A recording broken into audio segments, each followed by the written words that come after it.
Okay, now we're going to get into the data center. And the reason we tied RTI and data center together is that what we're about to find out is that the data center makes use of what the RTI offers in order to implement some pretty slick capabilities. But first, we'll just go through a quick summary of what the data center is. It's a dictionary of shared variables. We generically call them data items, but they're variables in a central location that many objects that are running in your code set may need access to. And so if an object needs access to a data item, it goes to one place to get it, the data center. It doesn't care how it got sourced. It knows that it can read it from here. We have one writer and many readers. So these, even though they're in a central location, they're not global variables because we've made certain that only one entity can write to it. There's also an overrider for tool interaction, which we're showing here. So this is where an external tool can actually hijack a data item from its normal writer and do some manipulation. And then it supports event-based attachments for readers. And so here they are, an on-write, an on-change, and a windowed event.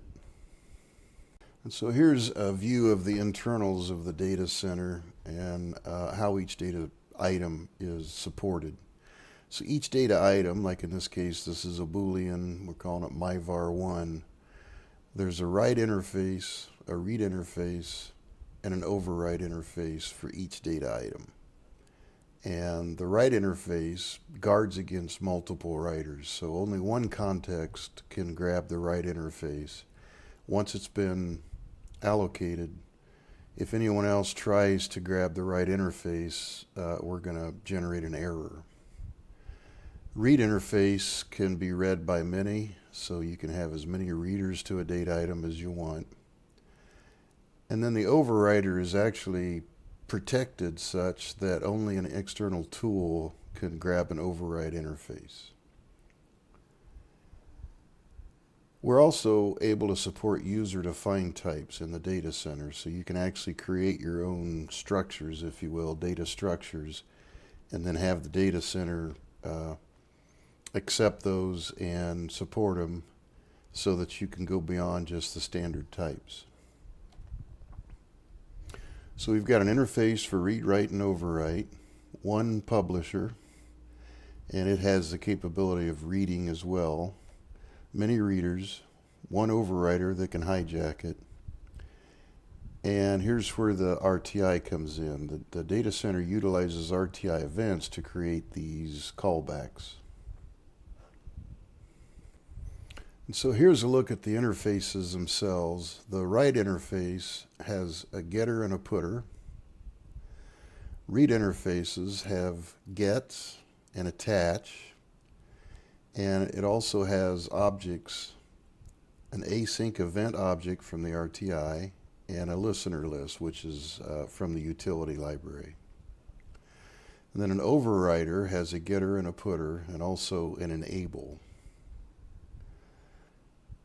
As far as these interfaces are concerned, nothing is actually allocated until first use. Now, what does that mean? If we have a data item that's in our list, in our dictionary, and no writer ever calls to get this interface, it never actually gets allocated, so it's not using any RAM. The same thing with readers. The interface itself is generated the first time a reader requests it. Also, the async event object, which is from the RTI, is not allocated until somebody tries to attach an event callback. And the same is true for the listener list. So this is a listener list of callbacks. As readers attach for a callback, they get added to the listener list so that they can get called when an event occurs.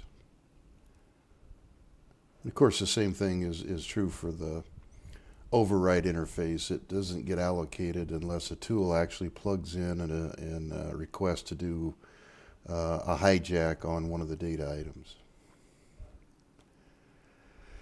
What that means, and we need to remember this, is that there's no need to have member variables to store copies of data items.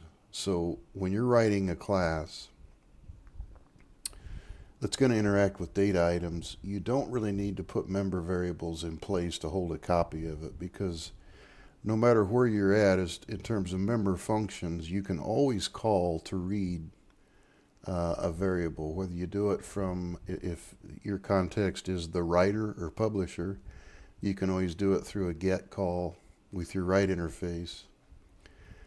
You can always use a read call to get a local copy of the variable. And then, of course, the same is true with the override interface. So it's critical that we save as much RAM as we can in embedded products. And with this implementation, you really don't need to carry member variables that store copies of data items. Okay, so now we can look at a demonstration in code. This particular feature happens to be in Product Logic feature DC Demo. This file set was created from the ProDev tool in the file creator, and then much of it was implemented using snippets. And let's take a look at what it has. It has an on-window thresh structure, which is used for windowed events.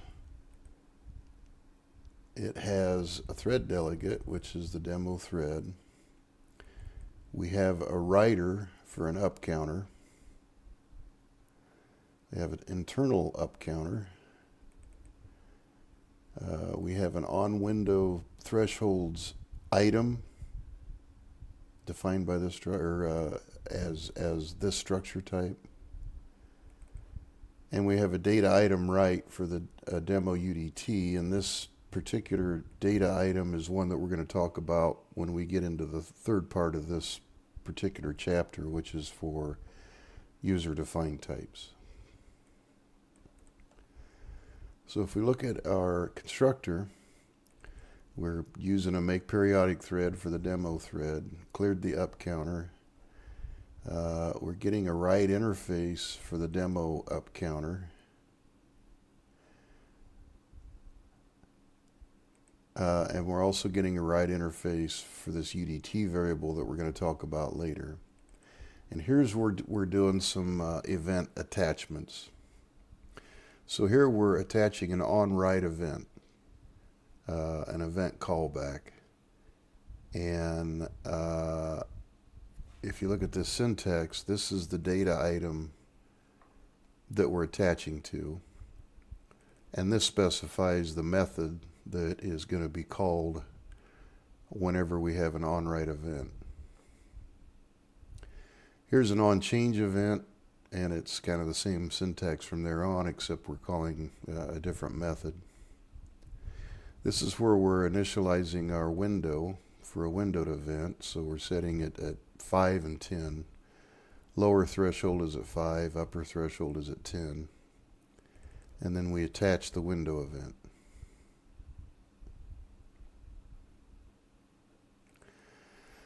So in our demo function, we're incrementing our up counter. We're doing a debug print so that we can see that we've entered it. We're also reading in our data item DC counter. And then if we hit 5, we're going to reset this internal counter, increment the DC counter, do a print, put the DC counter, and then this part again is going to be discussed during the UDT discussion. So what should happen is every time we write, even if we haven't changed the value, every time we write, which is right here, this guy should get called. Every time we change it, which should be 5 times through this demo thread, we should get an on-change callback. And then lastly, when this DC counter goes from 4 to 5, which is our min threshold, or it goes from 10 to 11, which is our max threshold, that means that it's entering or exiting this window we should get a call in the on-window callback. Okay, so we're in the DDC tool now in the systrace window, and I'm going to filter the data because we're getting a lot of data through here, and use the name of the class and set our filter, and we'll clear and let it run. And let's give it a pause and see what we learn from this. Okay, so we entered the demo thread function. Our DC counter was 144. After we exited that, we got an on-write callback, which we expect to get every time through this thread. And another on-write callback. Here we actually incremented, right?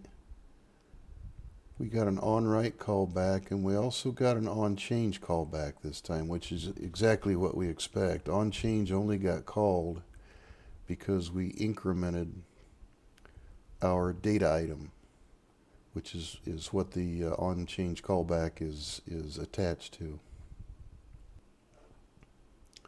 Now this information in the on-change callback is for the discussion of the user-defined type, so we'll get back to it later.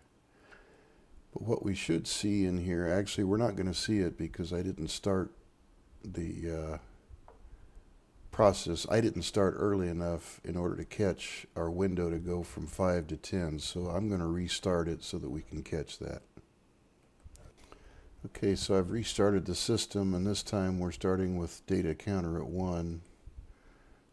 And so let's run down here until we hit 5, because when we hit 5 we should have an on-window callback. So here's where we've entered. Data counter is incremented to 5, and here's where we got our on-window callback because we entered the window. And a transition from 4 to 5 enters the window. And then if we scroll down a bit farther, a transition from 10 to 11 should exit the window. And here's where we incremented to 11, and sure enough, here's our on-window callback that was entered. So we can see that as the data changes, as writers write to these data items, if you have any callbacks attached, you get called. If it's an on-write event, you'll get called every time the data item is written. If it's an on-change event, you'll get called whenever the data item changes. And if it's an on-window event, you'll get called when data either enters or exits the window.